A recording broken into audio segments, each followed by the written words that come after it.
नमस्कार, खबरों की खबर में आपका स्वागत है। महाराष्ट्र का अगला चीफ मिनिस्टर कौन होगा? क्या देवेंद्र फडणवीस फिर से चीफ मिनिस्टर की गद्दी पर बैठेंगे या फिर यह ताज उद्धव ठाकरे के बेटे आदित्य ठाकरे को मिलने वाला है?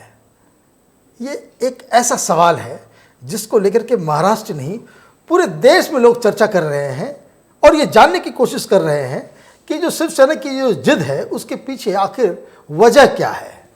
तो खबरों की खबर में आज समझने की कोशिश करेंगे कि शिवसेना ने ये जो बहुत ही इलॉजिकल स्टैंड जो लिया है उसका आधार क्या है और शिवसेना क्या प्रूव करना चाह रही है। दरअसल शिवसेना जिस तरह की भाषा का इस्तेमाल कर रही है उससे एक बात तो साफ है कि ये एक अच्छा अलायंस पार्टनर तो है नहीं, इनफैक्ट ये एक अच्छा अपोजिशन के लायक भी नहीं है। अब देखिए, सवेरे सवेरे एक बयान आया जो उनके मुखपत्र के एडिटर हैं, उन्होंने कहा कि हरियाणा में जो सरकार बनी है और जो दुष्यंत चौटाला वहाँ पर डिप्टी चीफ मिनिस्टर बने हैं वो इसलिए बन गए क्योंकि उनके पिताजी अजय चौटाला जेल के अंदर में है। लेकिन हम हैं, ये शिवसेना का ये जो हम जो है ये बहुत ही खतरनाक साबित होने वाला है शिवसेना के लिए। वो इसलिए क्योंकि ये पार्टी अभी भी उस ख्वाब में जी रही है कि जैसे ये बाला साहब ठाकरे के ज़माने में थी। बाला साहब थे तो पार्टी की हैसियत, पार्टी का जो बातचीत करने का लहजा, जो लैंग्वेज जिस तरह का इस्तेमाल होता था वो कुछ और थी। बीजेपी के साथ इनके रिश्ते कुछ और थे।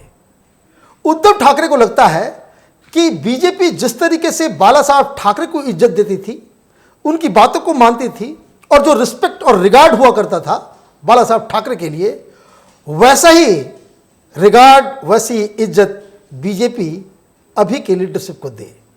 लेकिन उद्धव ठाकरे और बाला साहब ठाकरे में क्या फ़र्क है ये किसी को बताने की भी ज़रूरत नहीं है। उनके वो नाखून के बराबर भी नहीं है, ना ही समझ में, ना ही रुतबा में और ना ही पब्लिक सपोर्ट में। ये पार्टी, ये ज़रूर है कि बहुत सारे लोगों ने इस पार्टी को वोट दिया है, 56 सीटें आई हैं, लेकिन ये तो ब्लैकमेलिंग है, साफ ही साफ जिसको कह सकते हैं कि ब्लैकमेलिंग है। 288 सीटें हैं, आप 56 सीटें लाए हैं और आप इस बात के लिए दावा करेंगे कि आपका चीफ मिनिस्टर हो। ये तो बिल्कुल ही जो आप कह सकते हैं कि जो वर्डिक्ट है उसके खिलाफ है। हालांकि अगर वर्डिक्ट को आप एनालाइज करें तो इस सरकार को, जो मिलीजुली सरकार थी पिछली बार की, उस सरकार को वापस जनता ने चुना है। और ये पहली बार ऐसा हो रहा है कई दशकों के बाद कि महाराष्ट्र के अंदर में कोई एक व्यक्ति 5 साल तक कंटिन्यूअस चीफ मिनिस्टर रहा हो और वो अपने काम के बदौलत लोगों में गया हो और वो जीत के आया हो। लेकिन शिवसेना की जिद है कि उनका एक करार हुआ था। करार किस बात का था? तो ये बता रहे कि 50-50 का कोई फॉर्मूला था कि जिसमें ये बात तय हुई थी कि 2.5 साल बीजेपी का चीफ मिनिस्टर होगा और 2.5 साल शिवसेना का चीफ मिनिस्टर होगा। इतना ही नहीं, शिवसेना ये कह रही है कि जो पहला 2.5 साल हो वो शिवसेना का आदमी हो। अब दरअसल इसके पीछे मानसिकता क्या है? मानसिकता ये है कि जब बाला साहब थे तो वो कभी भी सत्ता के नज़दीक नहीं जाते थे, वो चुनाव नहीं लड़ते थे। उनकी पार्टी लड़ती थी और कभी जीतते भी थे तो अपने किसी साधारण से कार्यकर्ता को मुख्यमंत्री बना दिया करते थे। वो कभी भी सत्ता के नज़दीक नहीं गए, उस सत्ता को बिल्कुल वो अपने आप से दूर रखते थे और इस वजह से बाला साहब की इज्जत थी। विपक्षी भी एक रिगार्ड की तरफ, वैचारिक मतभेद, विचारधारा के आधार पे शिवसेना के बहुत सारे लोग उसको क्रिटिसाइज किया करते थे। उनका जो स्टैंड हुआ करता था उस पर काफ़ी टिप्पणियां होती थी। लेकिन बाला साहब के लिए सब विपक्षी हो या फिर बीजेपी हो या कोई भी संगठन हो, एक रिगार्ड हुआ करता था। वो उसका मात्र कारण ये था कि वो सत्ता से खुद को दूर रखते थे। अब नया ज़माना आया है, बौने लीडर्स शिवसेना को लीड कर रहे हैं, तो उनको लगता है कि चूंकि बाला साहब के खानदान का एक लड़का चुनाव जीता है और वो सत्ता में रहना चाहता है तो उद्धव ठाकरे का बेटा वो किसी मुख्यमंत्री के अंदर मंत्री कैसे रह सकता है?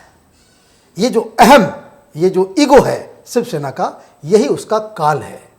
और इसलिए आप देखिए उनकी भाषा एक ऐसे निम्न स्तर तक पहुंच गई है जिसमें अगर बीजेपी के पास थोड़ी भी गैरत हो तो उन्हें साफ अभी कह देना चाहिए कि वो शिवसेना के साथ सरकार नहीं बनाएंगे, अपोजिशन में बैठेंगे। जिसको सरकार बनानी है महाराष्ट्र के अंदर में वो बना ले। लेकिन राजनीति है, राजनीति में तो खेल सब कुछ सत्ता का होता है। चाहे लाख बेइज्जत करे, लाख जो है आपके पार्टनर ही आपके खिलाफ बयान देते रहे। पिछले 5 साल से लगातार शिवसेना का रुख यही रहा है। और वो रुख क्यों रहा है? शिवसेना को चाहिए मालदार और बाकायदा कमाऊ मंत्रालय। उनको पीडब्ल्यूडी का मंत्रालय चाहिए, उन्हें इंफ्रास्ट्रक्चर का मंत्रालय चाहिए। पिछली बार भी जब सरकार बनी थी तो शिवसेना जिद पे रही थी कि उनको अपना मनचाहा मंत्रालय चाहिए। मनचाहा मंत्रालय किस लिए? बस, और दूसरा कोई कारण नहीं है। और फिर इस बार मसला इसलिए बदल गया है क्योंकि उद्धव ठाकरे का बेटा जो है वो चुनाव जीत करके वो सत्ता की रेस में आगे है।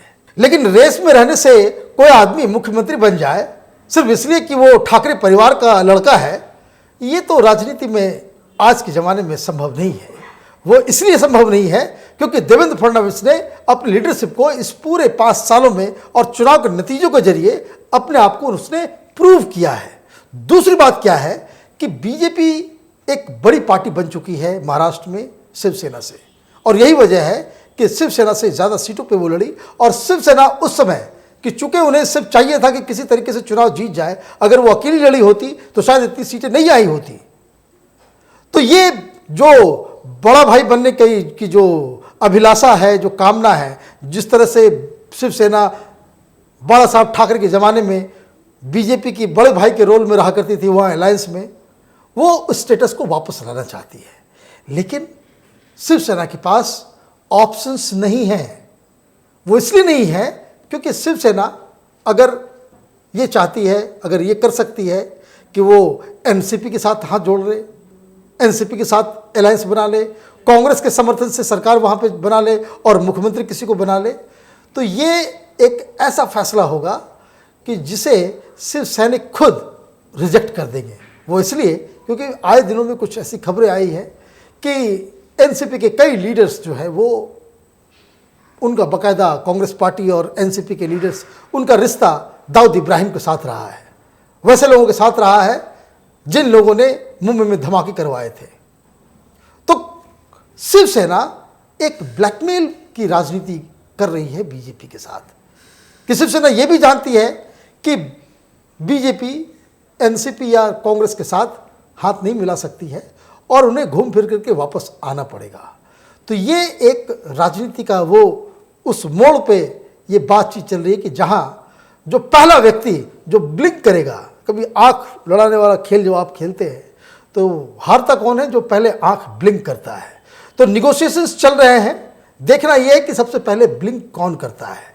लेकिन इससे बड़ा सवाल ये है कि शिवसेना जिस तरीके की भाषा, जिस तरीके से 5 साल उन्होंने अपने आप को कंडक्ट किया है, वो क्या एक पार्टनर बनने के लायक भी है? बीजेपी के सामने एक बहुत बड़ी चुनौती है। वो चुनौती ये है कि आप कब तक एक ऐसे अलायंस पार्टनर को आप ढूंढते रहेंगे जो आपको हर दिन सवेरे उठते ही जो है वो गालियां पेश करता हो, एडिटोरियल छापता हो, खबरें छापता हो, बयान देता हो। अब आप देखिए, ये शिवसेना वही पार्टी है जो प्रधानमंत्री के ड्रेस के ऊपर भी सवाल उठाता था। ये वही पार्टी है जो प्रधानमंत्री के विदेशी यात्रा पे सवाल पूछता था। ये वही पार्टी है जो कांग्रेस पार्टी जिस लाइन को लेती थी, अक्सर शिवसेना उसके साथ खड़ी नजर आती थी। यहां तो और जब लोकसभा चुनाव हुए थे तो महागठबंधन के एक प्रोग्राम में शिवसेना का व्यक्ति पहुंच गया था। तो ये किस प्रकार का अलायंस पार्टनर है, ये बीजेपी को तय करना होगा, क्योंकि बीजेपी के सामने महाराष्ट्र में खोने के लिए ज़्यादा कुछ नहीं है। एक सरकार आएगी और जाएगी, ये कोई बहुत बड़ी बात नहीं है। ऐसा नहीं है कि आप महाराष्ट्र में या मध्य प्रदेश में आप चुनाव हार गए या राजस्थान में हार गए तो पार्टी खत्म हो गई, वो स्थिति नहीं है। लेकिन शिवसेना अगर सत्ता से दूर रही तो शिवसेना को जो खामियाजा भुगतना पड़ेगा उसकी स्थिति वैसी ही हो जाएगी जो बहुत सारी राज्यों में कांग्रेस पार्टी की हो गई है। तो शिवसेना के लिए ज़रूरी है कि वो सत्ता में आए, लेकिन एक जिद है, एक अहम है। अहम इसलिए है कि चूंकि तो ठाकरे खानदान का कोई लड़का चुनाव जीता है तो उसे सीएम बनाना ज़रूरी है। अब तो लोग पूछेंगे, अगर आप अपनी फजीहत कराना चाहते हैं तो लोग पूछेंगे कि भाई ये आदित्य ठाकरे, इसकी क्रेडेंशियल्स क्या है, इसका एक्सपीरियंस क्या है, चीफ मिनिस्टर बनने से पहले इसने क्या क्या काम किए हैं, कितने चुनाव जीते हैं। और दूसरी समस्या, शिवसेना की अपनी पार्टी है, कितने सारे जो उसके विधायक हैं वो शिवसेना के इस रवैये से इत्तेफाक रखते हैं। इसलिए जो कमजोर कड़ी होगा इस दोनों के बीच में वो ब्लिंक करेगा। बीजेपी इस बात को अच्छी तरीके से जानती है कि वो एक अच्छे मजबूत ग्राउंड पर टिकी हुई है, और जो ब्लिंक करने की बात है वो चांसेस उसके कम लग रहे हैं, क्योंकि बीजेपी तो एक ऐसी पार्टी है कि जहां आप सरकार बनाने की स्थिति में नहीं भी रहते हैं, आप सरकार बना ले जाते हैं।